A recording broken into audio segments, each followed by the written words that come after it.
Vamos orar. Pai, o faminto, o cansado, o sedento, ninguém foi levado, Senhor Pai, ao Teu Filho pelo poder do Teu Espírito, que continuou faminto, cansado e sedento. Porque Ele é a própria fonte, Senhor Pai, ó Deus, da água viva para nós. Ele é o pão que desceu do céu, Ele é a luz que ilumina, Senhor Pai, os recantos mais escuros, Senhor Pai, do nosso coração. Não é algo periférico, Senhor Pai, aquilo que Ele faz, mas lá nas fontes da nossa vida, ó Deus, tudo se faz novo. As coisas velhas passam, aqueles ídolos que nós confiávamos, Senhor Pai, onde colocávamos nossa esperança, onde tentávamos tirar, Senhor Pai, o combustível para a alma funcionar, tudo estava errado, Deus. Tudo estava um caos dentro de nós. Tudo estava sem forma e vazio, Senhor Pai. Tudo estava sem sentido, como estava, Senhor Pai, ó Deus, o mundo, até que Tu falaste o Teu fiat, Senhor Deus, e ordenaste que a luz brilhasse e o caos começasse a transformar em cosmos, ó Deus, em ordem. Pai, assim foi nós. Todas as coisas mortas, ó Pai, reviveram. Toda, Senhor Pai, escuridão, Senhor Pai, não pôde resistir, como nenhuma escuridão pode, ao brilho da luz. Toda a fome da alma, Senhor Pai, começou a ser satisfeita, Senhor Pai, no pão da vida. Toda a sede na água da vida, Senhor Deus. E todas essas coisas, Senhor Pai, não foram dadas a nós. Todas essas coisas são o que o Teu Filho é. E agora Cristo, que é a nossa vida, Senhor Pai, ó Deus, reina em nós. E até que todas as coisas em nós que não o exaltam forem tiradas, ó Deus, o Teu Espírito continuará aplicando a beleza dEle, ó Deus, diante de nós, através da Tua palavra. E, Senhor Deus, então Tu, como começaste, terminará esta obra, Senhor Pai, até que nós sejamos apresentados perfeitos, sem máculas, sem ruga, sem nada que, Senhor Deus, Tu não possas olhar e ver, Senhor Deus, na prática, o que já temos posicionalmente e dizer: é bom, é como meu filho é. E nós ansiamos por isso, Senhor Pai, e toda a nossa esperança se volta para a Tua palavra. Não temos esperança, Senhor Pai, neste mundo condenado, Senhor Pai, não temos esperança na mente humana que é inimizade contra Ti. A nossa única esperança está, Senhor Pai, em Tu mesmo, na beleza infinita do Seu Filho e na Sua obra perfeita e na habitação do Teu Espírito. Tu disseste que o Teu amor foi derramado em nossos corações pelo Espírito Santo que nos foi dado. Que esse amor cresça, Deus, que nós conheçamos a largura, a altura e a profundidade do amor de Cristo, que excede a todo entendimento. É o que nós Te pedimos, em nome de Jesus. Amém. Hoje pela manhã, eu estava falando com os irmãos, como alguém me disse: olha, já que há uma complexidade na alma, por que você não acha que é mais interessante fazermos um combo, né,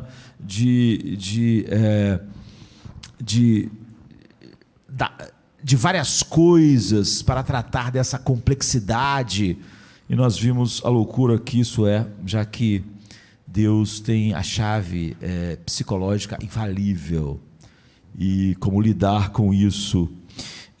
Muitas das vezes, o que acontece é isso: nós queremos entrar em sintonia com o nosso mundo, né? Com essa ideia de combo, nos falando sobre a insuficiência da palavra de Deus, mas muitas das vezes não é o que acontece. Às vezes o que acontece é o que faz parte do mesmo processo, é uma diluição da palavra, sabe? E é muito fácil nós diluirmos a palavra. E eu queria olhar agora o que foi a raiz da questão da reforma e o eixo central da reforma protestante que nos levou de volta ao coração da salvação, como a palavra de Deus diz. Hoje, grande parte da igreja prega o mesmo que o catolicismo pregava no século XVI e ainda prega até hoje. Mas grande parte das pessoas que pregam, a gente podia dizer felizmente, aquilo que os reformadores pregaram, aquilo que é um retorno às escrituras somente, sem diluição, diluem a verdade. Nós não pregamos o mesmo que Lutero e Calvino e Zwinglio, enfim, os reformadores. Se nós, diferente deles, ensinamos supostamente a mesma coisa, mas falamos que aquilo que estamos ensinando não é a essência sem a qual tudo se esvai. Porque nós não pregamos a mesma coisa que Paulo, por exemplo, se você falar que a cruz é importante. Não é? Você só prega o mesmo que Paulo quando você diz que a cruz sozinha é importante. Se você pregar a cruz, supostamente como Paulo prega, você falar que prega como Paulo prega, mas falar que a cruz não é essencial, então você definitivamente não prega o que o apóstolo Paulo prega. Não é? Se você falar que prega a cruz como Paulo prega e falar sobre a cruz como ele começou a delinear em Gálatas, mas você falar que existe outras coisas na qual nós podemos nos gloriar, que não é somente a cruz, então você já não prega mais só, você não prega o que Paulo pregava. Se você diz que não é essencial sozinho aquilo, você já não está mais falando a mesma coisa. E essencialmente é o que acontece hoje, mesmo no mundo reformado, né? Então, a escravidão da vontade, a soberania da graça e a glória de Deus são essenciais. No coração da teologia de Martim Lutero estava a convicção de que os seres humanos são totalmente dependentes da graça onipotente de Deus para nos resgatar da escravidão da vontade, de uma escravidão final da nossa vontade, criando e cumprindo decisivamente toda a inclinação para crer, obedecer, para ser salvo e para ser santificado. Toda ela. E os debates do século XVI sobre a liberdade da vontade versus a escravidão da vontade não foram periféricos na reforma, foi o coração da reforma. Como eu disse, se você falar teoricamente a mesma coisa que Lutero e depois falar que aquilo não é o coração, você não pregou a mesma coisa que aqueles homens, não é? Como muitos fazem hoje. Eles estavam no centro da questão, eles eram o coração, não é? Quando a gente fala que algo é o coração, você, sem aquilo não tem nada. E era o que Lutero acreditava, é óbvio, não é? No seu livro, A Escravidão da Vontade, é uma resposta ao livro do livre-arbítrio de Erasmus, que a Igreja Católica pediu para ele escrever. Em 1537, 9 anos antes de Lutero morrer, ele escreveu ao Wolfgang Capito uma carta. E Lutero diz assim: quanto ao plano, porque as pessoas já estavam com um plano de reunir tudo que Lutero tinha escrito, todos os debates, sermões, escrever. Então ele está escrevendo para o Wolfgang Capito e ele diz: quanto ao plano de reunir meus escritos em volumes, estou bem tranquilo e nem um pouco ansioso para que isso aconteça. Porque despertado por uma fome saturniana, porque Saturno, na mitologia grega, ele devorou seus filhos. Então, Lutero está falando da sua obra como seus filhos, não é? Então ele diz: despertado por uma fome saturniana, prefiro vê-los todos devorados, tudo que eu escrevi, todas as coisas que eu fiz, pois não reconheço que nenhum deles seja realmente um livro meu, essencial, exceto a escravidão da vontade e o catecismo. Então, é notável que Lutero diga isso, porque a obra de Lutero tem 100 volumes. sem grandes volumes. Eu gastei muito tempo da minha vida lendo a obra de Lutero e ver ele mesmo dizendo que, como uma fome saturniana, grande parte podia ser devorada. 100 volumes. A obra de Lutero é enorme. Para você ter uma ideia da obra de Lutero, porque as pessoas não usavam computadores para escrever, não é? E elas não tinham o computador para fazer links de passagens bíblicas. Não. Se você vê a vida que ele levou, a quantidade de filhos que ele teve, esposa, família, todos os debates, quando você olha os 100 volumes da obra de Lutero, você fica meio assustado, porque ele escreveu à mão cada uma daquelas obras, não é? E se você for escrever à mão a obra de Lutero, como ele escreveu, se você não dormir, se você continuar escrevendo dia após dia, você vai levar 10 anos para escrever tudo. Só que nós sabemos que Lutero não só escrevia, né? Porque vai levar 10 anos, você está copiando o que Lutero escreveu. Lutero tinha que pensar, Lutero tinha que meditar no texto bíblico, na verdade bíblica, e ver ele mesmo dizendo que de toda essa obra gigantesca, desses 100 volumes, ele não estava ansioso que nada disso fosse publicado, que a única coisa que ele realmente era o coração de tudo, era a escravidão da vontade. Então isso é espantoso. Lutero está dizendo que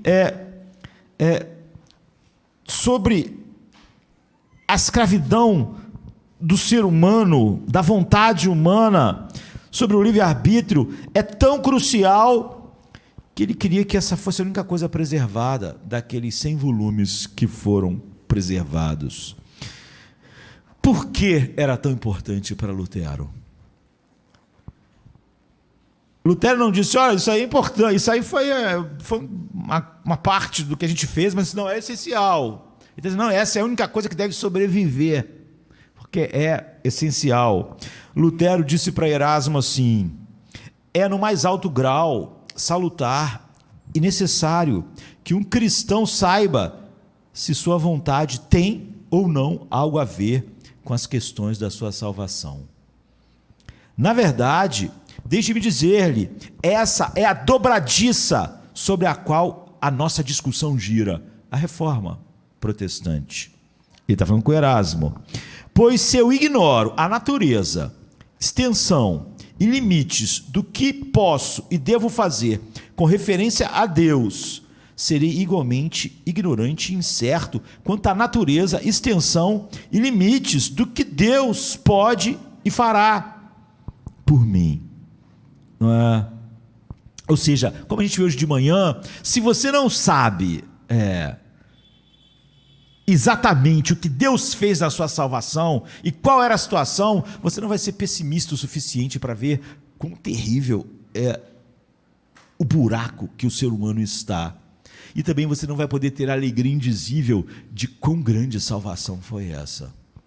Então ele diz, pois se ignora a natureza, extensão e limites do que eu posso e devo fazer com referência a Deus, serei igualmente ignorante e incerto quanto à natureza, extensão e limites do que Deus pode e fará em mim. Agora, se eu ignoro as obras e o poder de Deus, eu ignoro o próprio Deus. E se eu não conheço a Deus, não posso adorá-lo adequadamente, louvar, dar graças ou servi-lo, pois não sei mais quanto devo atribuir a mim mesmo e quanto eu devo atribuir a Deus. Ele diz, se algum grau a minha vontade tem participação na minha salvação, eu já não sei mais quanto de glória eu tenho que dar a Deus e qual a parte que eu tenho que dar a mim mesmo. Minha adoração se torna impossível. Lutero sabia que Erasmo, mais do que qualquer outro oponente que ele teve tantos, não é? Havia colocado o dedo na questão mais profunda em jogo na controvérsia da justificação e da salvação humana. E essa questão era se os seres humanos são tão pecaminosos, estão tão caídos, que a graça soberana de Deus deve criar e cumprir decisivamente toda a ação humana, do início ao fim, para crer, para obedecer, para ser justificado, mas também para ser santificado. Ou o homem participa disso de alguma forma. Então Erasmus, é como era chamado, né? Mas Erasmo não acreditava nisso, é óbvio, nem a Igreja Católica. Mas Lutero via isso como o coração de tudo, assim como Calvino, assim como Zwinglio. Então a crença de Erasmo era de que a vontade humana caída, ela contribuía com o seu próprio poder decisivo de autodeterminação para o ato de fé, que era aquilo que finalmente levava o homem à salvação. E na mente de Lutero, essa era uma subestimação perigosa e falsa da condição desesperada do coração do homem, da vontade do homem, do estado do homem sem Cristo. Essa era uma visão falsa de quão na escuridão um homem está sem Cristo, de como ele não tem nada de bom nele. Na avaliação, por exemplo, de um grande biógrafo de Lutero, no debate de Lutero com Erasmo, ele comenta que, no final das contas, Lutero poderia manter a grande réplica anselmiana, de Anselmo de Canterbury, que foi um teólogo importante, nasceu em 1033, morreu em 1109.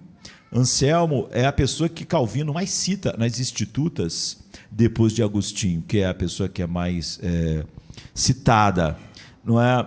Então, Lutero estava dizendo a mesma coisa que Anselmo: tu não consideraste a gravidade do pecado. Tu acha que o homem pode fazer alguma coisa porque você não viu a gravidade do pecado. Por isso, como a gente viu hoje de manhã, você não é pessimista o suficiente. Ainda há em você uma visão do homem que conserva algum otimismo sobre ele. Por isso também você não vê a grandeza do Salvador. Como Lutero disse: não sei, se isso é assim, não seria mais o quanto eu devia adorar a Deus pela minha salvação e o quanto a mim mesmo. Não pode haver um soli Deo glória, de fato, não é? Então Lutero acrescentaria a falha em ver a gravidade do nosso pecado, mas por causa do pecado, a profundidade da nossa corrupção e o nome da obra dele, a escravidão da nossa vontade. Se não for controlada, se tornará um ataque à liberdade soberana de Deus. Se não for vista corretamente como essencial, não adianta eu falar sobre a graça soberana de Deus, porque eu estou diluindo essa verdade. E às vezes eu diluo tanto que eu posso até depois colocar ela como não essencial, como é tão feito em nossos dias. E a glória da graça de Deus na salvação é diluída. E, portanto, Lutero diz, é um ataque direto ao coração do Evangelho, ao coração da salvação como mostrada em Cristo. Então, em 1528, Lutero colocou assim: eu condeno, volume 3 das suas obras, página 1376. Eu condeno e rejeito como nada além de erro todas as doutrinas que exaltam nosso livre-arbítrio, entre aspas, como sendo diretamente opostas à mediação e graça do nosso Senhor Jesus Cristo. Entre aspas, porque Lutero afirma, como é de fato, que o homem sempre age de acordo com o que ele mais quer. O problema é o que a vontade do homem sempre quer. É por isso que é a escravidão da vontade, né? Então, por livre-arbítrio, entre aspas, ele quer dizer a autodeterminação decisiva em atos de fé e obediência. Se você colocar que isso é o que origina o ato da fé inicial e da obediência em todo o processo da santificação, então você perdeu o coração do Evangelho. Em outro lugar, Lutero diz assim, na página 220 dessa obra: esta é minha opinião absoluta. Aquele que sustenta que o livre-arbítrio de um homem é capaz de fazer ou trabalhar qualquer coisa em casos espirituais, sejam eles nunca tão pequenos quanto possíveis, mesmo que a pessoa dê o mínimo, não é? Nega a Cristo. Isso eu sempre mantive em meus escritos, especialmente no meu debate contra Erasmus. Ele não quer dizer que a vontade do homem é inativa, que ela está paralisada, sem atividade. Ele quer dizer que onde quer que ela é ativa em relação a Deus, em fé, em obediência, do início ao fim da vida do Filho de Deus, Deus é decisivamente ativo, criando e cumprindo os atos. Deus, ele ordena e a ordem dele cria as coisas que ele quer. Não como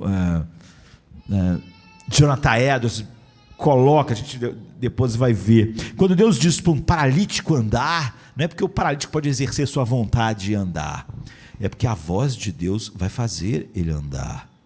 Mas quem vai andar é o paralítico. Então, para Lutero, a questão da escravidão do homem ao pecado e sua incapacidade moral de crer, ou de ser santo, ou de continuar sendo santificado, era a raiz da questão da reforma. Era o centro, era o coração. Era isso, ou ele diz: você não compreendeu, você não pode crer em Cristo assim. E o eixo central do protestantismo, a liberdade de Deus. Então, a liberdade do Evangelho, a salvação dos homens e a glória de Deus estavam em jogo na controvérsia. Não era periférico, era o próprio Evangelho, era o coração do Evangelho. E, portanto, Lutero amou a mensagem do seu livro A Escravidão da Vontade, a ponto de dizer: tudo pode ser devorado, e só essa geração conhecer. Mas se alguma coisa deve ser preservada, então isso deve ser preservado. Ele amava então a mensagem do seu livro A Escravidão da Vontade, atribuindo toda a liberdade, poder e graça a Deus, e para nós a completa dependência de Deus para a fé e santidade. É verdade, ele escreve no volume 3, na página 1374, é verdade que a doutrina do Evangelho recebe toda a glória, sabedoria e justiça dos homens e os atribui somente ao Criador, que faz do nada tudo. Então, o que eu gostaria de fazer em resposta a essa posição clara, que normalmente é diluída, mesmo por aqueles que falam a respeito dela, essa posição da reforma é nos voltarmos para a Bíblia e olharmos: que escravidão é essa? Como ela opera em nós? Por que ela é tão definitiva? E porque o homem não pode nada, e se ele não entender isso, ele não entende o Evangelho. E ver a Bíblia descrever a escravidão da vontade,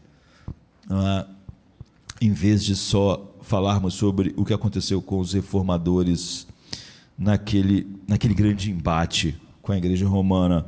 E como a Bíblia descreve o remédio da graça de Deus, e como a Bíblia responde a essa pergunta: são os humanos seres tão pecaminosos que a graça soberana de Deus deve criar e deve cumprir decisivamente toda inclinação do coração do homem para crer no Evangelho, e para cada ato contínuo na santificação até o fim. É isso que a gente espera, e terá um efeito bíblico sobre como você vive, como você prega e como você adora, de tal maneira que sem isso você perde a condição de fazer essas coisas como o Evangelho de Cristo. Há pelo menos 5 maneiras pelas quais a Bíblia descreve a escravidão em que todo ser humano nasce neste mundo. E você vai conhecer, e sobre cada pessoa do mundo está a mesma coisa. Como a gente estava falando hoje de manhã sobre a natureza do pecado e como há uma chave psicológica para todos os homens, essa é uma verdade que não diferencia ninguém. Como a gente estava vendo hoje de manhã, a chave psicológica infalível, você via que o homem mais estúpido da Terra, e enquanto a gente vê muitas nuances, diferenças, complexidades, a gente viu que, na verdade, ela não há. Você pode pegar o homem mais estúpido da Terra e ver como a chave funciona, mas você poderia pegar o homem mais sábio que já viveu, que é Salomão, e ver como a chave funciona em Salomão. A grande sabedoria dele não colocou nem um pouco distante da realidade de todos os outros, de tal maneira que quando Salomão morre, há uma sombra, não há? Há uma sombra sobre a sua história. O homem mais sábio está exatamente na mesma situação que todos os homens, não é?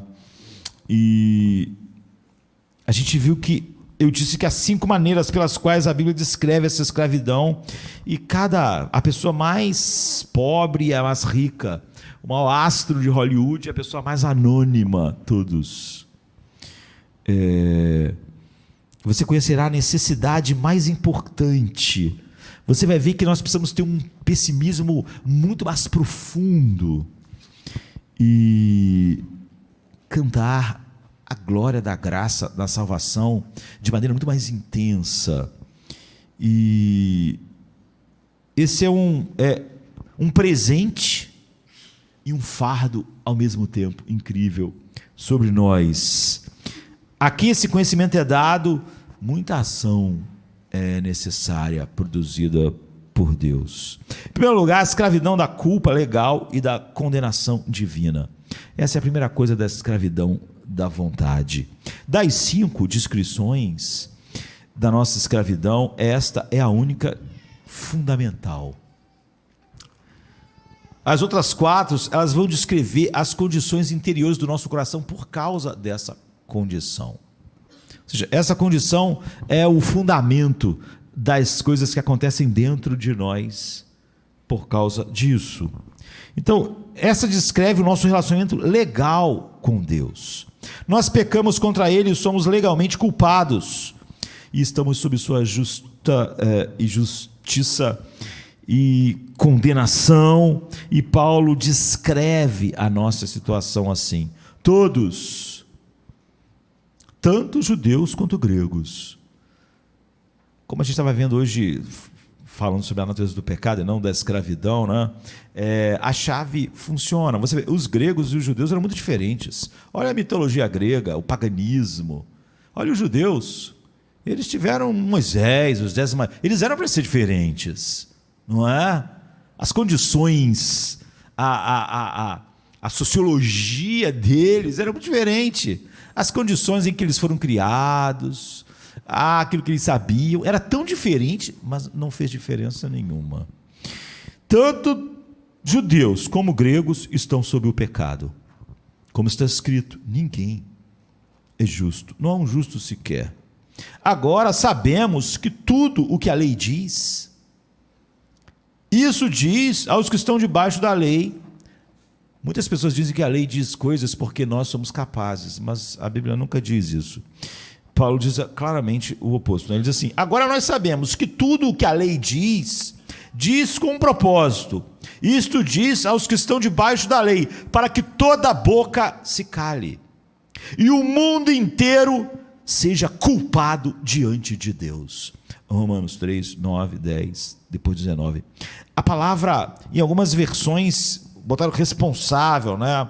Mas, ora, nós sabemos que tudo o que a lei diz, aos que estão debaixo da lei diz, para que toda a boca fique fechada e todo mundo seja condenável. Em algum lugar aqui, bota responsável diante de Deus, no versículo 19. Mas no grego, hipodíco significa estar sobre a sentença de condenação. Todos, gregos, judeus, quem conhecia a Bíblia, quem não conhecia, todos condenados. Salomão, o homem mais rico e o homem mais ignorante, Adonias, Davi, Abraão, eu, você, ninguém, todos, uma chave, ou nós podemos dizer, todos em cativeiro, presos, aguardando apenas a execução. É onde todo homem está. Todos estão debaixo da condenação, todos, a lei cala a boca de todo mundo, e ninguém pode levantar-se e dizer que a única coisa justa a acontecer não seja isso. É a execução, isso é o derramamento, está simplesmente esperando o derramamento final da ira de Deus, que é a execução, sobre todos os pecadores, pelo que eles são. Então Paulo havia acabado de dizer em Romanos 2,5 que aqueles que não são levados ao arrependimento armazenam ira para si mesmo no dia da ira, quando o justo julgamento de Deus será revelado. Assim como Jesus havia dito, por exemplo, em João 3,36, não é? Quem não obedece o Filho não verá a vida, mas a ira de Deus permanece sobre ele, como quando ele nasceu aqui no mundo. Então esse é o nosso relacionamento primordial, legal e objetivo de Deus. Todo mundo está nessa condição diante de Deus, sem exceção. Nós zombamos da sua sabedoria. Nós nos levantamos, como vimos hoje de manhã, Adonias, vai dizer, eu serei rei. Todos nós zombamos da sua sabedoria, todos nós zombamos diariamente da sua bondade, todos nós zombamos da sua autoridade, não é? E dizemos, eu serei rei, com nossa preferência, por nosso próprio caminho. Todos nós levantamos nosso eu contra ele. Todos nós nos pensamos poder nos impor e impulsionar a nós mesmos, e nós somos irrefutavelmente culpados e condenados, então toda boca deve ficar calada, é o que a lei faz. A sentença é fixa, a justiça é incontestável, e nós perecemos. Esse é o número 1 da escravidão, da culpa legal e da condenação divina, que compõe a escravidão da vontade. Essa é a primeira coisa, como eu disse, ela é a primordial. Nós não estamos falando de coisas periféricas, não é? A segunda coisa da escravidão da vontade é a escravidão do amor pelas trevas, da autoglorificação, que Jesus disse em João 3, 19 e 20. Ele disse, essa é a condenação, esse é o julgamento. A luz veio ao mundo e os homens amaram mais as trevas do que a luz, porque as suas obras eram mais. Pois todo aquele que pratica o mal odeia a luz, todo aquele que peca odeia a luz, e não se aproxima da luz, para que as suas obras não sejam expostas, para que o seu pecado não seja manifesto. Então, a escravidão do coração humano que o impede de vir a Cristo não é falta de luz. Você vê, o que impede o homem de ir a Cristo, que faz parte dessa escravidão que Lutero mostrou seu coração da salvação, que Deus soberanamente age, e que a Igreja Católica acreditava no oposto. A escravidão do coração do humano que o impede de ir a Cristo não é falta de luz. A luz vem, não é que estava todo mundo cego, não conseguia enxergar e não via nada. A luz vem, mas os homens não amam a luz. Eles amam as trevas e eles odeiam a luz. Essa é uma verdadeira escravidão. Você podia dizer que a pessoa não consegue enxergar, né? A pessoa está ali na escuridão, mas Jesus está dizendo, a condenação é que a luz veio. É que Deus revelou que era suficiente no coração do homem, e eu vim ao mundo, mas os homens, eles amam as trevas. E você não pode abraçar uma luz brilhante que você odeia, queridos. Ninguém abraça o que odeia. Essa é a parte da escravidão, você entende? Você não pode abraçar aquilo que você tem nojo. A condenação é que os homens odeiam a luz. E como é que o homem poderia abraçar o que ele odeia? Você não pode. E você não pode repudiar como horrível a escuridão. Você não pode repudiar como horrível o pecado, porque você o ama. E ninguém repudia o que ama. Você abraça o que ama. Você repudia o que você odeia. E os homens, eles odeiam a luz. Eles não podem abraçá-la. Eles são incapazes.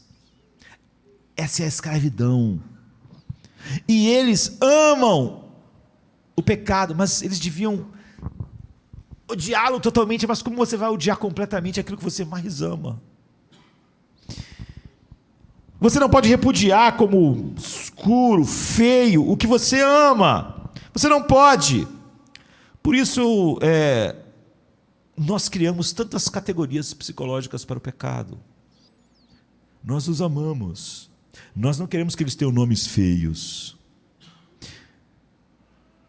E ódio e amor não são decisões. Você vê, não são decisões. Vou odiar isso, vou amar aquilo.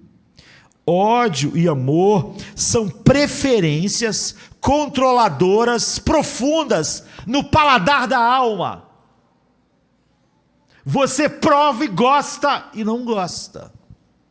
E o homem, quando prova a luz e vê a santidade, ele não sente nenhum deleite ali, ele sente... A escuridão para a alma do homem tem um gosto bom. Jesus está dizendo, já a luz tem um gosto horrível. Não é questão de, eu por exemplo não como nada verde, né? A questão aqui é que quando eu ponho aquilo nos meus lábios, não é? O gosto que eu sinto é ruim. Não é que eu tomei uma decisão de que aquilo era ruim. Eu acho ruim. O ódio e o amor não são decisões, são preferências controladoras profundas no paladar da alma. A nossa alma tem um paladar, como nossa boca tem um paladar. E a escuridão tem um gosto delicioso no paladar da nossa alma. Nós amamos. E a luz tem um gosto horrível no paladar da nossa alma. Nós odiamos. Você não pode apreciar como a coisa mais maravilhosa e doce o que você acha amargo. Você não pode provar a coisa mais amarga e sentir ela doce. O homem não pode provar a luz e sentir algo bom no coração. Um deleite, uma alegria indizível. Não pode. Você não pode apreciar como doce algo que é totalmente amargo para você. E você não pode ter um desgosto pelo que você acha maravilhoso. Sabe? Eu não posso colocar chocolate na minha boca e... Olha, você tem que sentir isso como se fosse aquela coisa verde, mas eu não sinto.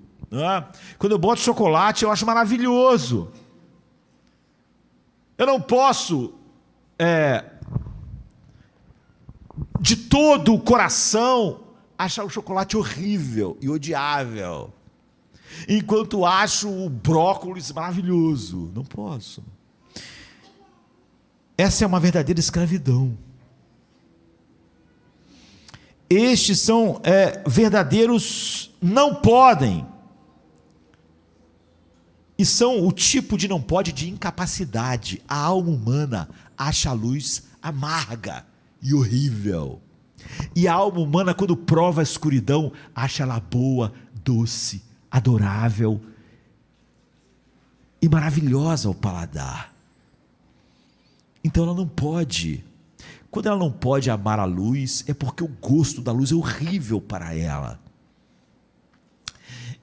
E quando ela ama as trevas, é porque o gosto na alma dela é maravilhoso.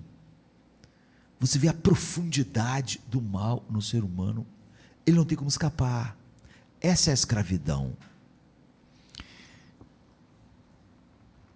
que controla a vontade. E o que há na escuridão que é tão cativante a ponto de nos manter em tal escravidão? O que há lá que é tão cativante?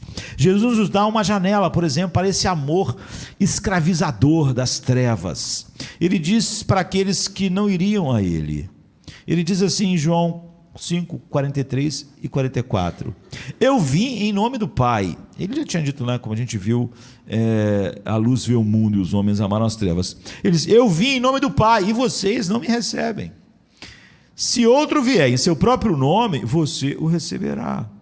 Como você pode crer quando você recebe a glória um dos outros e não buscam somente a glória de Deus? Vocês não buscam só lhe dar glória. E quem não tem um coração que sente um deleite infinito somente na glória de Deus, como é que poderia me querer, me desejar?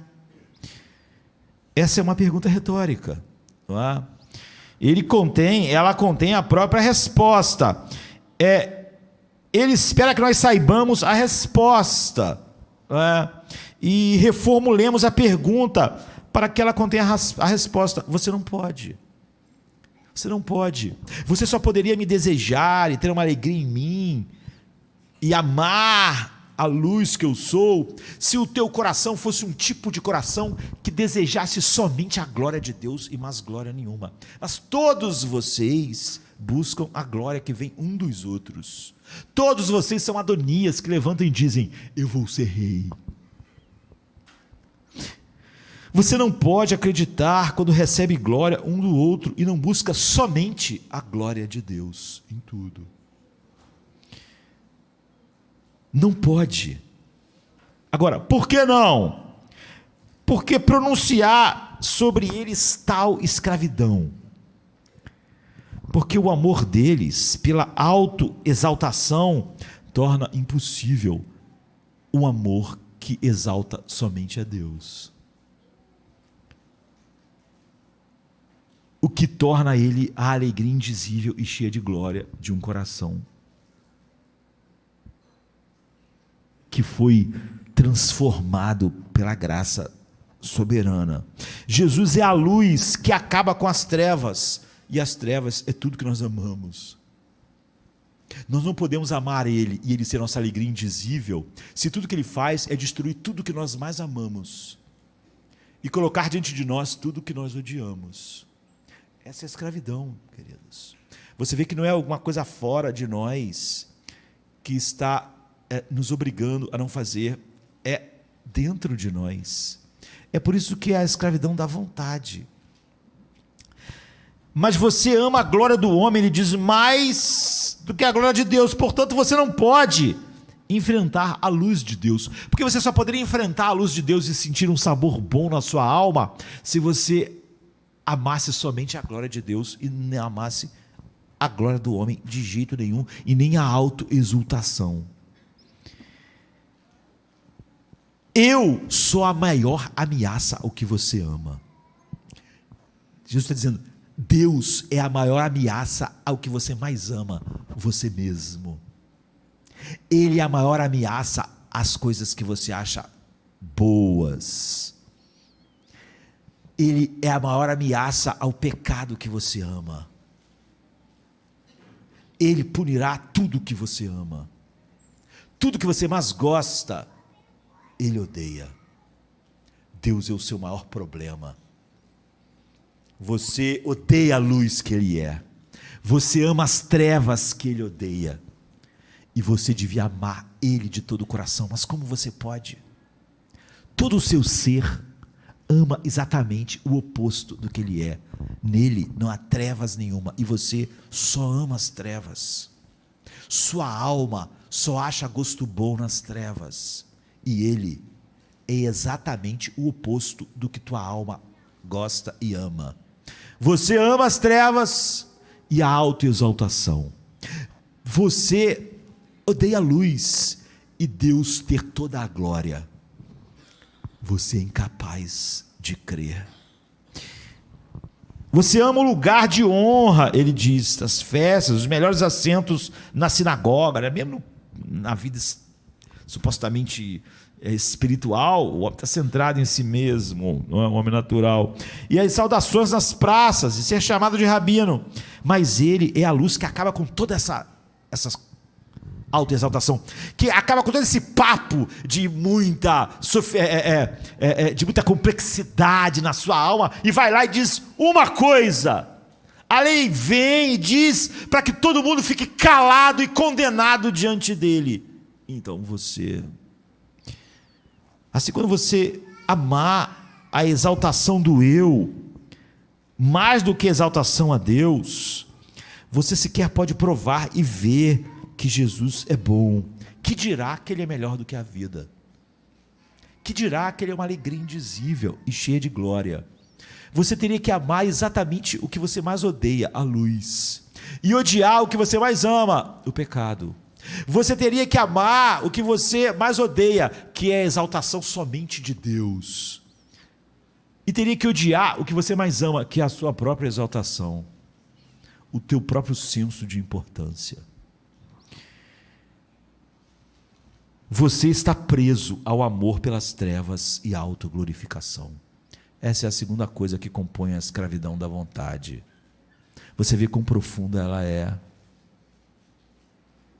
Você pode entender o evangelho sem isso. Em terceiro lugar, a escravidão do ódio pela supremacia de Deus. Todas as doutrinas bíblicas têm dificuldade na igreja quando fica evidente que elas são centradas somente em Deus. Porque mesmo quem prega o que Lutero pregou, o que Calvino pregou, depois tem a cara de pau de dizer que aquilo não é essencial. Porque é óbvio que aquilo é totalmente centrado em Deus. Fala sobre a supremacia de Deus e incomoda o coração do homem natural. Esse é outro ponto. O outro lado da escravidão ao amor da exaltação, ele tem um outro lado. E esse outro lado apesar de ser o outro lado daquilo, recebe sua própria atenção especial por parte do apóstolo Paulo. Ele disse assim em Romanos 8, 6 a 8, a mentalidade da carne é a morte. O grego aqui é fronema, não é?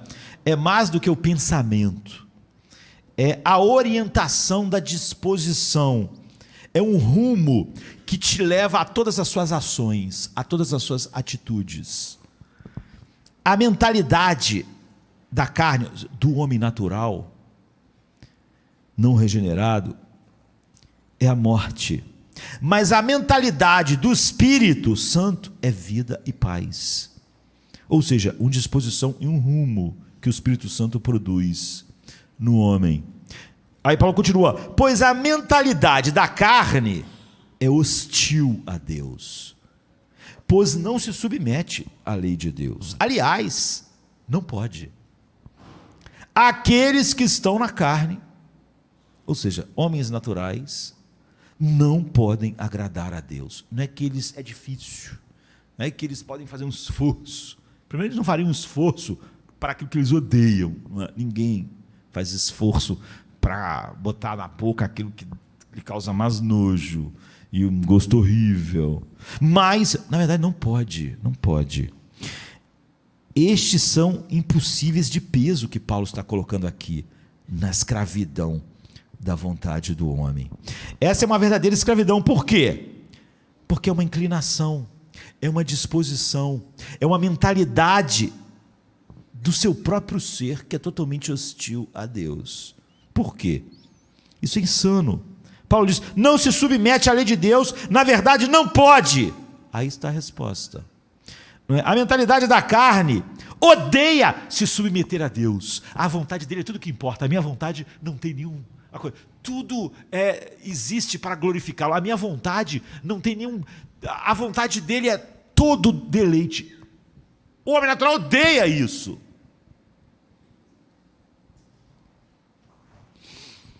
Deus é o rei, mas Adonias levanta e diz: eu sou o rei. A lei de Deus é absoluta, e a carne odeia essa supremacia de Deus. A carne odeia, mesmo quando você fala assim: olha aqui a graça soberana de Deus, terei misericórdia de quem eu tiver misericórdia. A carne odeia isso, essa supremacia. Paulo está dizendo que existe dois tipos de pessoas no mundo: aqueles com a mentalidade da carne, ou seja, a mentalidade com que todos nós nascemos, do homem natural, e aqueles com a mentalidade em quem o Espírito Santo habita. Só essas duas mentalidades que geram as nossas ações. Versículo 9: vós, porém, não estáis na carne, ou seja, vocês não são mais homens naturais, vocês nasceram de novo. Vós, porém, não estáis na carne, mas no Espírito, se é que o Espírito Santo de Deus habita em vós. Mas quem não tem o Espírito Santo, o Espírito de Cristo, não pertence a Cristo. É o que ele diz. Cada pessoa, por natureza, a parte da obra do Espírito de Deus, tem a mentalidade da carne. É hostil a Deus, o que gera todas as nossas atitudes, afeições, não é?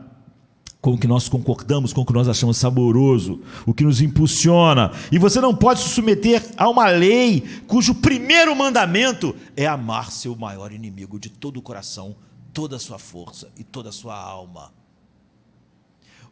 O homem não pode, como Paulo diz assim, o homem é hostil à lei de Deus. Ele não se submete à lei de Deus, ele não pode se submeter, porque o resumo da lei é amar a Deus com todo o seu coração, toda a sua alma e toda a sua força, mas ele é exatamente quem você odeia. E você não pode amar de todo o coração o objeto do seu ódio. Essa é a escravidão. Você vê o tamanho da impossibilidade?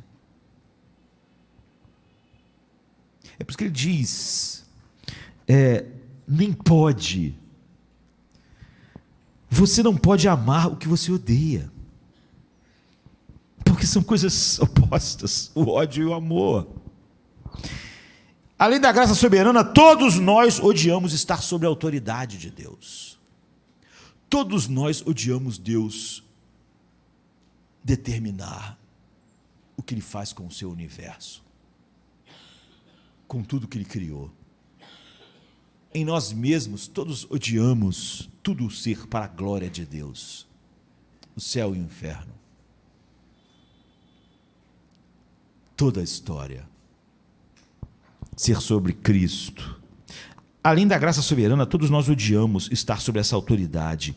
Essa é a nossa mentalidade, essa é a nossa hostilidade e inimizade, e somos hostis a estar sobre a autoridade. Não é esse o problema das doutrinas da graça? Não é por isso que o humanismo é facilmente abraçado na igreja? Porque ele é hostil a Deus. E se ele é hostil a Deus, logo ele agrada aos corações nos quais o Espírito Santo não fez sua obra. Estamos na escravidão do ódio pela supremacia de Deus, porque nós amamos a supremacia do homem, principalmente a nossa. Nós nunca temos problemas com o homem fazer escolhas, com o homem decidir, mas fale que Deus faça isso e você começa a ter problemas. Em quarto lugar, a escravidão da morte espiritual. É a quarta coisa que compõe a escravidão da vontade. Quando um dos discípulos disse a Jesus: Senhor, deixa-me primeiro ir sepultar meu pai. Jesus respondeu: siga-me e deixe os mortos enterrarem seus próprios mortos. Mateus 8, 21, 22. E na parábola do filho pródigo, o pai falou com o irmão mais velho: o teu irmão estava morto e reviveu. E Paulo pega, isso em Lucas 15, 32, né? E Paulo pega a linguagem e descreve toda a raça humana nascida em Adão. Ele diz assim em Efésios 2: você estava morto nas ofensas e pecados em que você andou uma vez, seguindo o curso deste mundo, seguindo o príncipe das potestades do ar, o espírito que agora, nesse instante, está operando em todos os filhos da desobediência, entre os quais todos nós já vivemos nas paixões da nossa carne, realizando os desejos do corpo e da mente, e éramos, por natureza, filhos da ira, como todo o resto da humanidade. Efésios 2, de 1 a 3. Além da graça vivificante, toda a humanidade está morta em delitos e pecados, toda a humanidade segue o príncipe das trevas. Toda a humanidade é filha da desobediência, e essa é a nossa natureza antes de recebermos uma nova. Toda a humanidade está em sintonia com os desejos do corpo e da mente, da carne e da mente. E, portanto, são, Paulo diz, por natureza, filhos da ira, porque são da mesma natureza. Por natureza, eu vivo em sintonia com os desejos que excluem Deus, que são trevas e não luz. Não por uma coisa periférica, por natureza, por aquilo que é essencial em mim. Por natureza nós somos levados pelo curso do mundo. Por natureza nós somos conduzidos pelos príncipes das trevas. Você pode pensar, mas como? Nós amamos as trevas e ele é o príncipe das trevas. Por que nós não seríamos conduzidos por ele?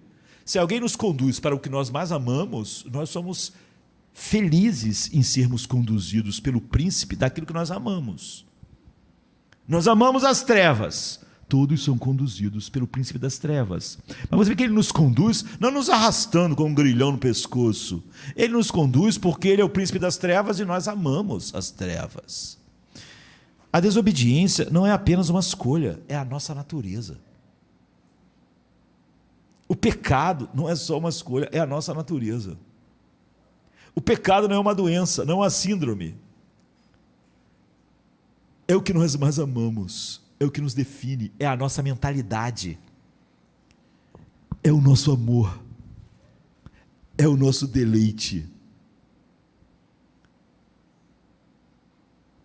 É por isso que Lutero falou aquilo para Erasmo: você não entende quão grande é o abismo que o homem está. Por isso você escreveu esse livrinho.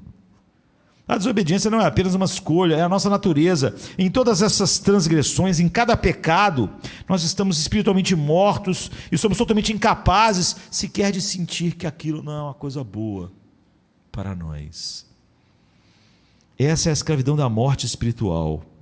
Mortos para a beleza, para todas as coisas que dizem respeito a Deus. Em quinto lugar, a escravidão da cegueira da glória de Cristo. As coisas que mais você vê na igreja hoje é gente dizendo que a glória de Cristo não é suficiente para a alegria, para a paz, para o gozo e para a vida. E realmente não é. Para nenhum homem natural. Não é. É parte da escravidão. Parte da escravidão é a cegueira para essa beleza. É a cegueira para essa glória.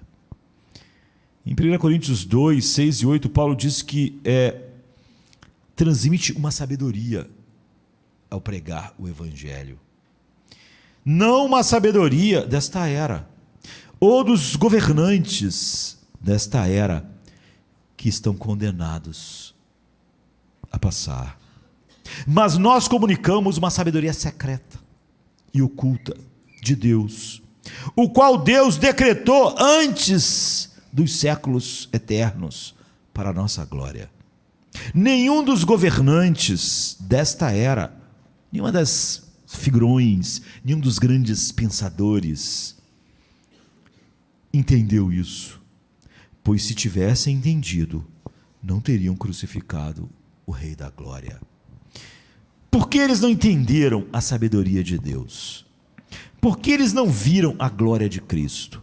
Paulo responde no versículo 13 e 14: nós transmitimos isso em palavras, não ensinadas por sabedoria humana, mas ensinadas pelo Espírito Santo, interpretando verdades espirituais para aqueles que são espirituais, que nasceram de novo. A pessoa natural não aceita as coisas do Espírito de Deus, porque para eles são loucura, tem um gosto horrível. Você dizer que a luz é maravilhosa, eles amam as trevas, e ele não pode entendê-las, porque elas são discernidas espiritualmente, ou seja, elas são discernidas por algo que o homem natural não tem: uma vida espiritual. Seria como um sentido que o ser humano não tem, portanto ele não pode sequer perceber que aquele sentido capta existe. Se ele não tem olhos, ele não pode saber o que é luz. A pessoa natural, que é a acusação abrangente de Paulo, isso é toda a raça humana. O que é uma pessoa natural? É cada pessoa comum, cada pessoa sem o Espírito Santo, cada pessoa descendente de Adão, menos Jesus, que não nasceu como nós, que foi gerado pelo Espírito Santo. A pessoa natural não aceita as coisas do Espírito, que colocam Deus naquela posição. Não é? Por que não? Porque você não pode aceitar como sábio o que você vê como tolo. Eu já disse que quando eu disse que você não pode entender, não é porque o Evangelho ou a verdade que está sendo dita não pode ser compreendida racionalmente. É porque você ama algo, então você não pode entender o contrário. Por exemplo, você ama as trevas, por mais que você explique quão ruim é as trevas, eu não posso entender, parece maluquice você me dizer que as trevas é ruim, é tudo de bom. Não é porque há uma coisa falada que ninguém... O que isso quer dizer? Está sendo dito numa língua que eu não consigo compreender. Não, o homem compreende. Você pode explicar o que é a santidade, que Deus é luz, ele não consegue amar isso. Você pode falar sobre a supremacia de Deus. Você fala na igreja sobre como Deus é supremo em todas as coisas. Deus tem misericórdia de quem quer. A maior parte das pessoas não gostam. Elas não gostam não porque não estão entendendo, mas porque elas entenderam e não gostaram. Eu não gosto dele ser supremo assim. Não tem nada a ver com entendimento. Quando diz que não pode entender, é no sentido de que eu acho que aquilo é loucura. Por exemplo, tem alguém numa ponte querendo pular e se matar. E eu vou lá conversar com a pessoa. Olha, você não devia pular. Isso é uma loucura. Eu não entendo por que você vai pular. Lógico que eu entendo. Que ela vai pular, quer morrer. Eu entendo. Só que como eu acho a vida uma coisa preciosa, aquilo ali parece uma loucura. Não porque eu não posso entender o que é pular da ponte. Eu entendo. Só que, como eu amo algo chamado vida, então eu acho que aquilo é uma loucura completa. Não faz sentido. É isso que o homem natural acha sobre as coisas. Não é que ele não pode entender o que está sendo dito. É que ele ama tanto o oposto que ele não pode ver a não ser como uma loucura. E o homem natural só pode ver a sabedoria de um Messias crucificado como tola. E só pode ver a supremacia de todas as coisas em Deus como tola. E ele só pode ver que tudo o que ele foi feito para ser é amar a Deus sobre tudo, que é luz, quando ele só ama as trevas como algo tolo. Essas coisas que Paulo diz são loucura para ele, e ele não pode conhecê-las, ele diz, porque elas são vistas espiritualmente. Ele é cego para tal glória peculiar, e fica pior, nossa cegueira já é nossa. Nós já amamos as trevas, mas as trevas têm um príncipe. Então nós somos cegos para todas essas belezas. Para nós não há nenhuma beleza nisso, mas ainda tem isso, fica pior porque Paulo diz assim, no caso deles, que já estavam na situação, num buraco sem fundo, o Deus desse mundo ainda cegou o entendimento dos incrédulos, para impedi-los de ver a luz do Evangelho, da glória de Cristo, que é a imagem de Deus. Há uma luz divina e sobrenatural que brilha através do Evangelho, ou seja, a glória de Cristo, que é a imagem de Deus. Paulo está dizendo, nenhum ser humano, além da graça onipotente de Deus, supera essa cegueira, porque nele tudo ama as trevas. E junto com isso, o Deus desse mundo traz mais escuridão. Quando eles olham, eles pensam, é tolice. Essa é a escravidão quíntupla da vontade humana. A vontade não vai se mexer para o lado oposto. Não porque tem alguma coisa impedindo ela, você vê? É a escravidão da culpa legal e da condenação divina, que é o essencial, não é? E que produz, então, todos esses efeitos na alma humana. A escravidão do amor pela escuridão da autoglorificação. A escravidão do ódio pela supremacia absoluta de Deus, a escravidão da morte espiritual e a escravidão da cegueira para a glória de Cristo. E a glória da graça de Deus é que, apesar de tudo isso, não de uma impossibilidade, mas de 5, todos os nossos amores perversos, todo o nosso ódio à autoridade absoluta dele, todo o nosso amortecimento frio como pedra à doçura de Deus, de tal maneira que nós achamos a luz com gosto horrível e as trevas com gosto maravilhoso.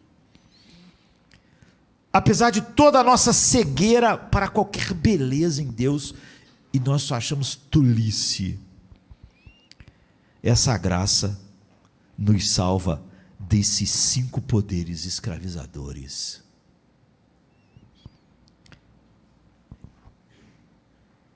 E nos liberta de toda essa escravidão. Para a escravidão da nossa culpa, Deus diz: Cristo levou em seu corpo os nossos pecados sobre o madeiro, para que morrêssemos para o pecado e vivêssemos para a justiça. 1 Pedro 2,24. Ou, Cristo padeceu uma vez pelo pecado, o justo pelos injustos para nos conduzir a Deus. 1 Pedro 3,18. Ou Romanos 3,24 e 25. Somos justificados gratuitamente por sua graça, mediante a redenção que há em Cristo Jesus, a quem Deus propôs como propiciação, para nos tirar debaixo da sua ira, pelo seu sangue, para ser recebido pela fé. A escravidão do nosso amor por nós mesmos. Eu serei rei, diz ele deu o dom do arrependimento. Diz assim, ele deu o dom do arrependimento para o conhecimento da verdade, para que você caia em si e escape do laço do diabo, depois de ser capturado por ele, para fazer a sua vontade.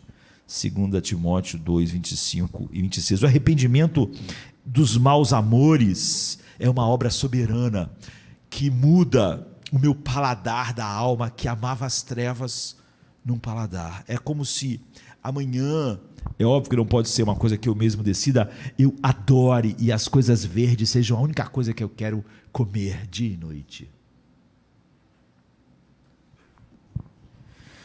E a escravidão do nosso ódio pela supremacia de Deus, Deus declara: ninguém pode dizer Jesus é o Senhor, a não ser pelo Espírito Santo.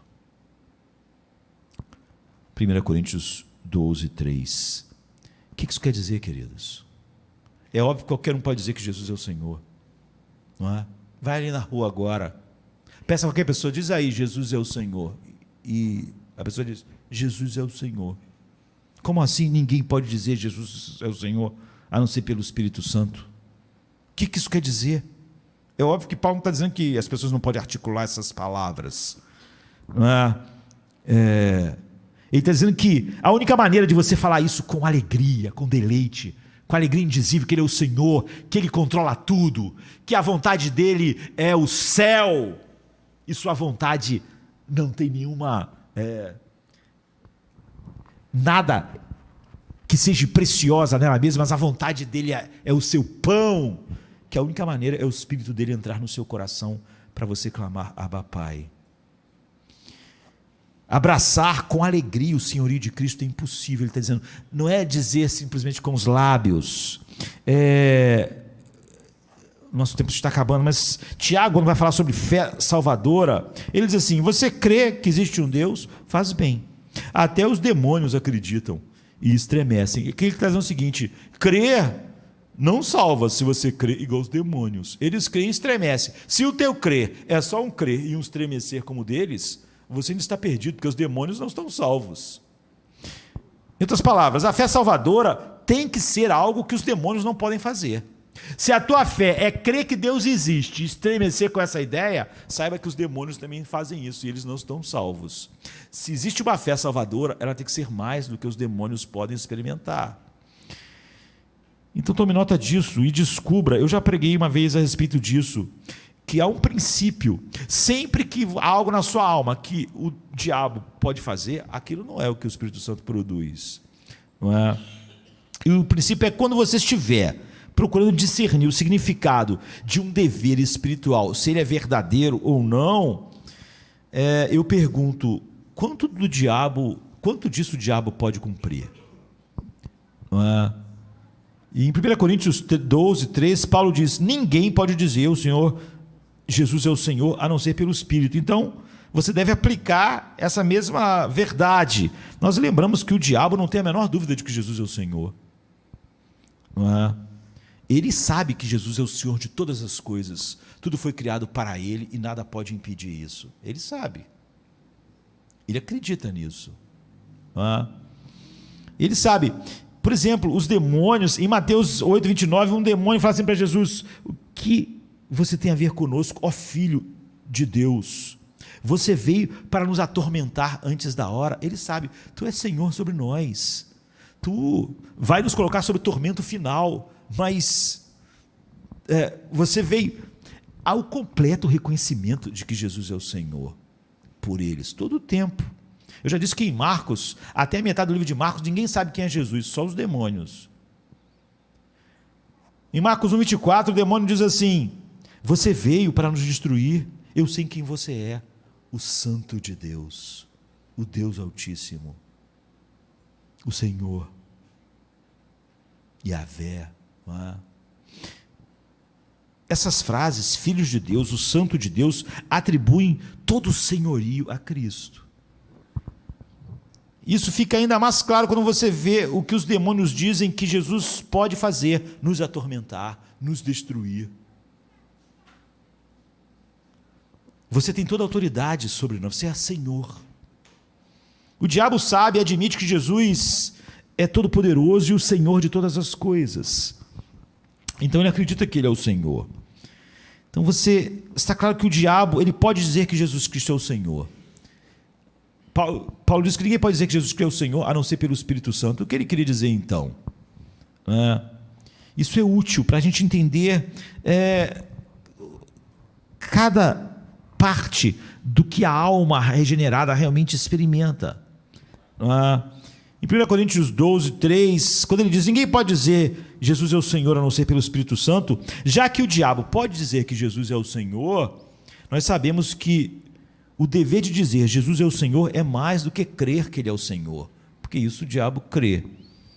E é mais do que saber e dizer que Ele é supremamente poderoso e Senhor de tudo, porque o diabo não só acredita, mas diz isso. A mesma coisa é verdade quando a gente se move para Romanos 10, 9, que diz assim, se você confessar com a sua boca que Jesus é o Senhor e crer com o seu coração que Deus o ressuscitou dentre os mortos, você será salvo. Agora vemos que os cristãos não apenas confessam que Jesus é o Senhor, mas também creem no coração que Deus ressuscitou dentre os mortos, mas o diabo também acredita. Tanto que Ele é o Senhor, e você vê Ele confessando isso com sua boca, não é? Mas o diabo também acredita que Ele ressuscitou dos mortos. É óbvio, não é? Ele dedica grande parte da sua energia exatamente na cegueira dos homens para quem Jesus é. Ele não tem a menor dúvida de quem Jesus é.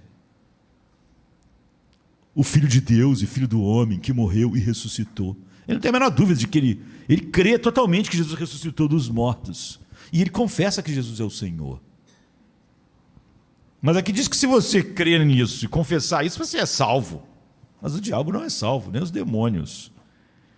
Como eu disse, sempre que fala sobre um dever espiritual da alma que o diabo pode fazer, não é aquela forma salvadora do que a Bíblia está dizendo. Essa é a glória do Cristo crucificado e ressuscitado brilhando no Evangelho. E é exatamente esse Evangelho que o diabo cega para que as pessoas não veem. Ele acredita, sabe, declara. Assim, o dever de confessar Jesus como Senhor e crer que Deus ressuscitou dos mortos tem que significar mais do que só crer que Ele realmente ressuscitou e que Ele é o Senhor, porque isso o diabo também faz. E o ponto é que esse princípio do diabo é um indicador importante, sondador das nossas vidas, porque a fé demoníaca é muito diferente da fé salvadora. E é isso que Tiago estava dizendo, vocês creem então, o diabo também crê. Mas a fé que ele tem é muito diferente da fé salvadora.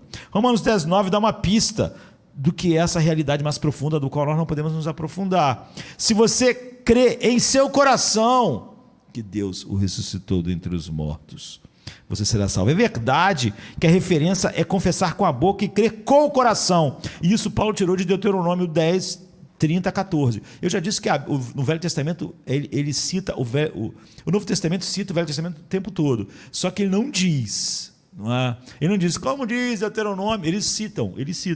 Você tem que conhecer o Velho Testamento para você perceber o tempo todo como ele é citado no Novo Testamento.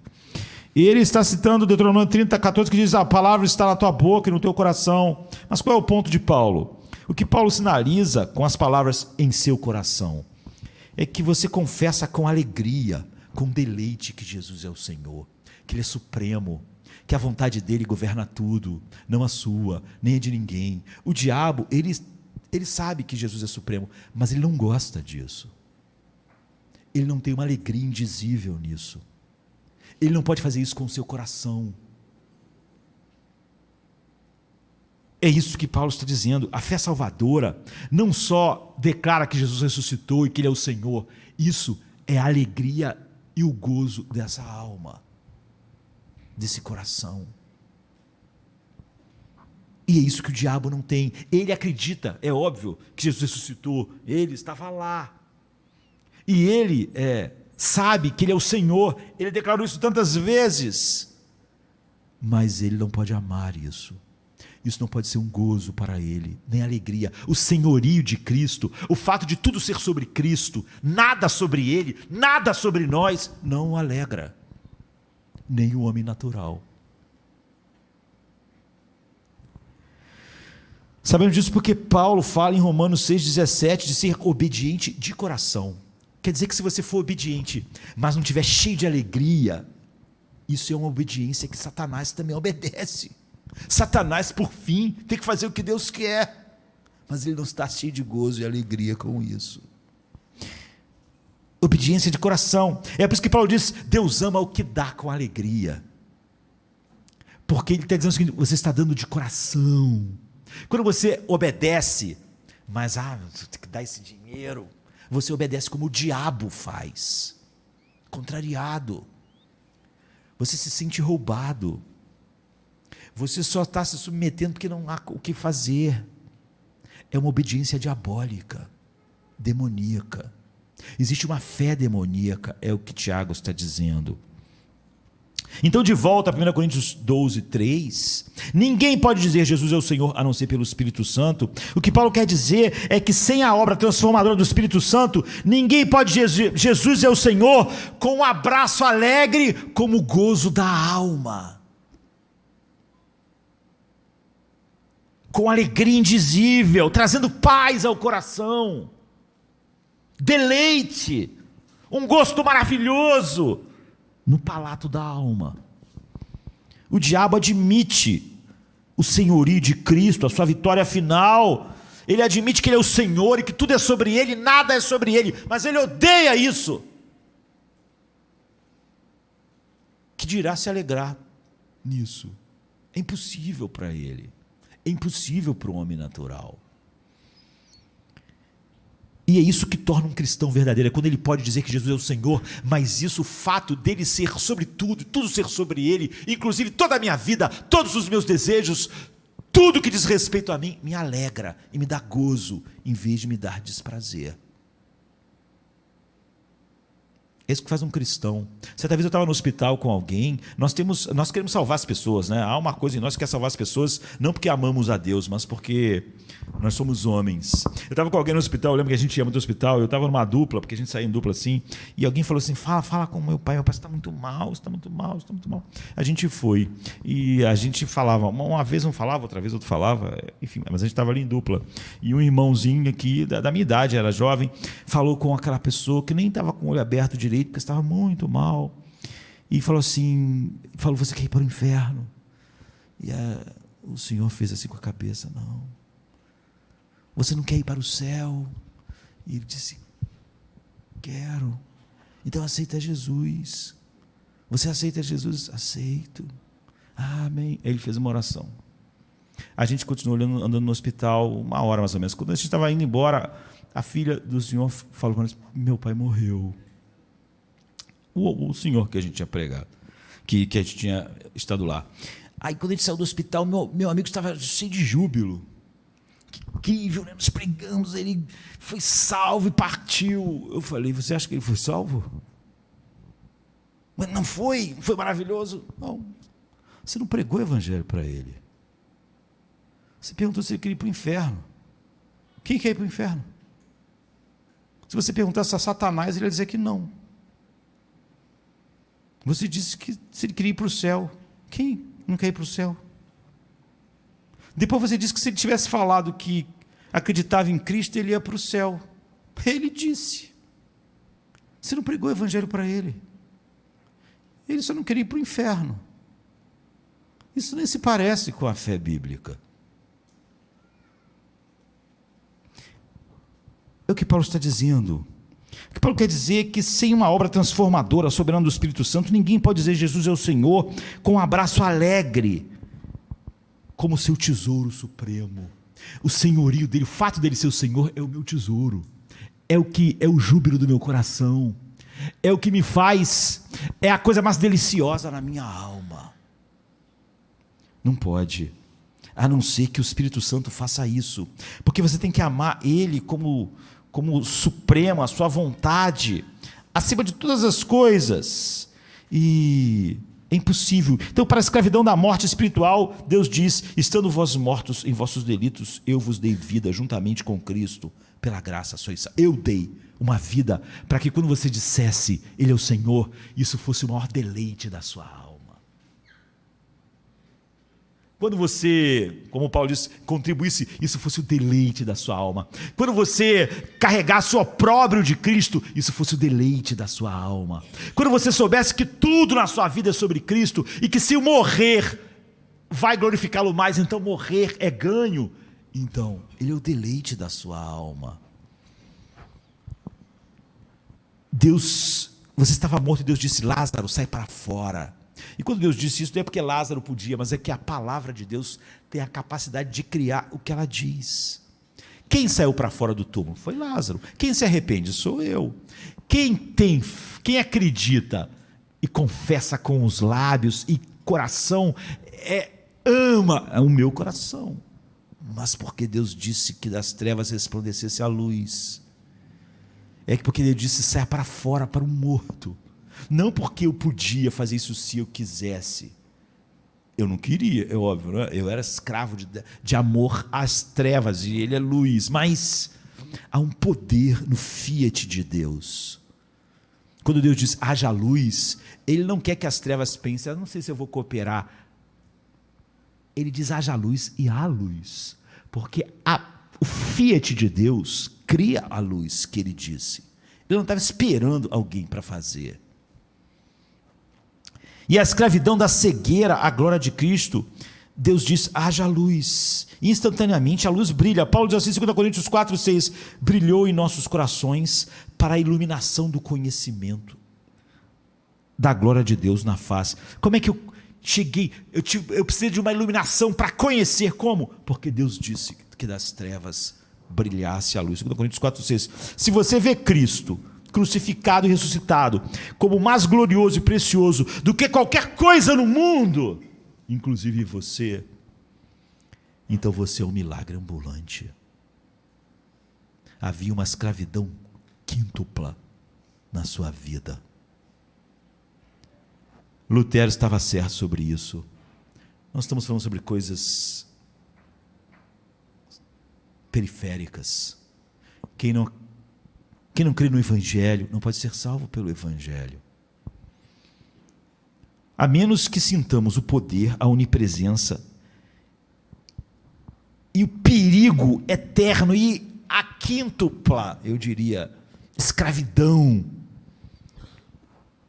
nós nunca vamos saborear e cantar a graça soberana de Deus de todo o nosso coração. Como Lutero disse, eu nunca saberia até que ponto eu daria a glória a Deus e um ponto que seria para mim. Você se alegra que toda a glória é dele. Ele fez tudo. Então, de volta à questão principal, para a gente encerrar. Os seres humanos são tão pecaminosos que a graça soberana de Deus deve criar, mas não só criar, cumprir decisivamente toda a inclinação humana para crer e obedecer a Deus. A resposta de Lutero era, e de todos os reformadores: sim, tire isso e você perdeu tudo. A minha conclusão das Escrituras é que a resposta é mais do que sim, não é? Cada pessoa assim é um milagre ambulante nesse mundo. O pelagianismo está errado. O homem caído não pode criar suas próprias escolhas sagradas. O homem que ama as trevas não pode achar gostoso a luz. O semi-pelagianismo está errado. E todas as coisas vertentes evangélicas baseadas nele estão erradas. No ato da fé e na busca da santidade contínua, o homem não completa a graça de Deus preveniente, contribuindo com algo. O poder e a difusão da nossa escravidão é tal que Deus tem que criar todos os desejos e todos os cumprimentos. O ato da fé inicial e todos os passos da santidade. Quando Paulo expressa a busca do cristão da piedade, ele não retrata como Deus fazendo a sua parte e nós fazendo a nossa parte. Ele diz que Deus cumpra toda a determinação para o bem e obra de fé pelo seu poder. 2 Tessalonicenses 1:11. E ele retrata assim: pela graça de Deus eu sou o que sou. Não pela graça de Deus e mais aquilo que eu acrescentei a ela. Pela graça de Deus eu sou o que sou, e a sua graça para comigo não foi em vão. Pelo contrário, trabalhei muito mais do que todos eles, embora não eu, mas a graça. Não era embora não eu sozinho, mas a graça me ajudando. Não. Embora não eu, mas a graça de Deus em mim. 1 Coríntios 15:10. A obra de Deus não foi adicionada, a obra de Paulo não foi adicionada. Contudo, não eu sozinho, eu um pouquinho, mas a graça de Deus não. Contudo, não eu. A graça criou os desejos, criou o poder e o cumprimento em mim. Foi produzida pela obra de Deus. Por isso ele diz: contudo, não eu. É assim que ele instrui a todos a viver. Diz: desenvolver a vossa salvação com temor e tremor, porque Deus é quem opera em vós, tanto querer quanto realizar segundo a sua boa vontade. É como o paralítico andando, como eu falei. Ele anda. Quem anda é o paralítico, porque Deus não é paralítico. Não é? Deus não precisa crer em Deus. Mas o paralítico anda pelo poder de Deus. Deus, ele só está operando milagre. Nós somos milagres ambulantes se somos salvos de verdade. O nosso trabalho não é adicionado ao trabalho de Deus, nem somado. O nosso trabalho é o trabalho de Deus. Paulo diz: o que eu fiz não fui eu, foi Deus. Mas você vê, Jonathan Edwards, ele relaciona isso da melhor maneira que eu já vi. Ele diz assim, no volume 21 das suas obras, na página 251, ele diz assim: não somos meramente passivos em fé e obediência. Nem Deus faz algumas coisas e nós fazemos o resto, mas Deus faz tudo e nós fazemos tudo. Parece misterioso, mas ele diz: Deus produz tudo e nós agimos tudo, pois é isso que ele produz, os nossos próprios atos. Deus é o único autor e fonte adequados. Nós somos apenas os atores adequados. Em diferentes aspectos, somos totalmente passivos e totalmente ativos. Se você não está mais preso à culpa da morte, à cegueira, que prefere e ama a escuridão, se você agora ama a luz e se deleita na exaltação da glória de Deus somente, se você ama a sua autoridade acima da sua autonomia, se deleita na autoridade só dele, se você se saboreia na glória de Cristo, produzindo alegria indizível, gozo, se o evangelho, por causa disso, é o maior tesouro do universo, você deve tudo à graça livre e soberana de Deus. É isso que Lutero estava dizendo.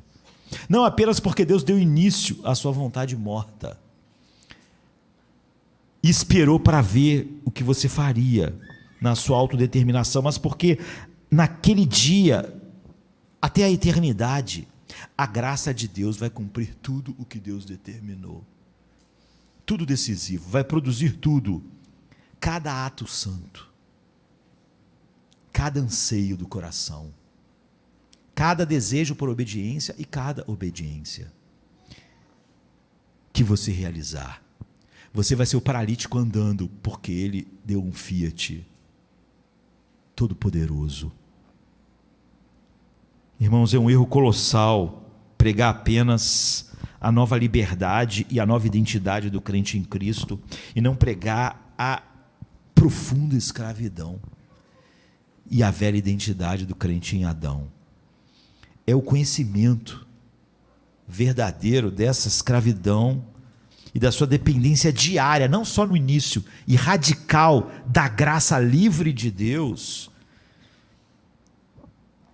que faz com que as pessoas saibam o que é o Evangelho. Faz você ser pessimista o suficiente com o homem, para você poder lidar com o mundo real, e então ser otimista e alegre o suficiente em tudo que Cristo fez. A graça de Deus não será glorificada se isso não é verdade, é o que Lutero diz. E você perdeu então tudo pelo qual foi feito, com essa profunda compreensão e alegria explosiva. Diga do coração, porque dele, por ele e para ele são todas as coisas. Glória, pois, sejam dadas a ele eternamente. Amém. É isso que Lutero disse. É no mais alto grau salutar e necessário que um cristão saiba se sua vontade tem ou não algo a ver em questões relativas à salvação. Na verdade, deixe-me dizer-lhe, essa é a dobradiça sobre a qual gira a nossa discussão, a reforma. Pois se eu ignoro a natureza e a extensão e o limite do que posso e devo fazer com referência a Deus, seria igualmente ignorante e incerto quanto à natureza, extensão e limite do que Deus fez e fará em mim. Agora, se eu ignoro as obras e o poder de Deus, eu ignoro o próprio Deus. E se eu não conheço Deus, eu não posso adorá-lo de verdade, nem louvá-lo, nem dar graças ou servi-lo, pois não sei quanto devo atribuir a mim e quanto devo atribuir a Deus. Portanto, você vê, nós precisamos de um evangelho não diluído, não só aquilo que a gente vimos de manhã, um combo que mistura as coisas. Precisamos do evangelho sem nada que o dilua, para que o homem natural possa vê-lo de uma maneira melhor. Nós sabemos que o homem natural não pode ver nada, nem melhor, nem um pouquinho mais claro, não pode nada. Nós, como homens naturais, amamos as trevas. E o que o evangelho faz é você amar a luz. O homem natural tem uma mente que odeia Deus. Então ele é incapaz de sequer sentir qualquer coisa boa a respeito da lei de Deus, porque a lei é amar Deus sobre todas as coisas. E eu não posso amar o que eu odeio. Só Deus, o Deus de toda a graça, liberta o homem do império das trevas e leva para o reino do Filho do seu amor. Um evangelho diluído é um evangelho falso. E só um evangelho salva. O evangelho que flui da cruz, da supremacia de Deus e da beleza infinita de Cristo. Vamos ficar de pé, vamos orar.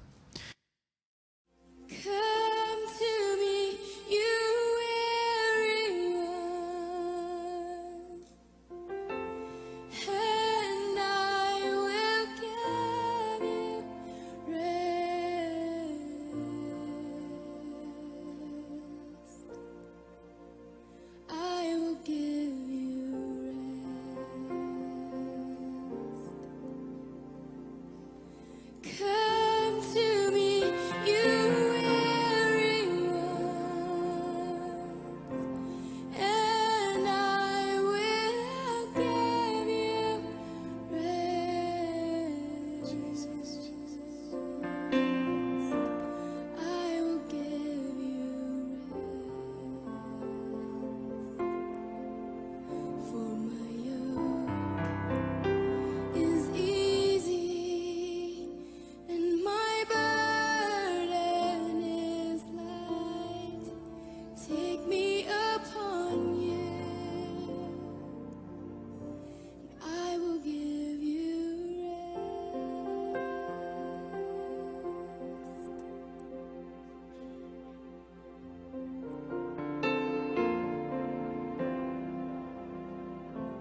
Come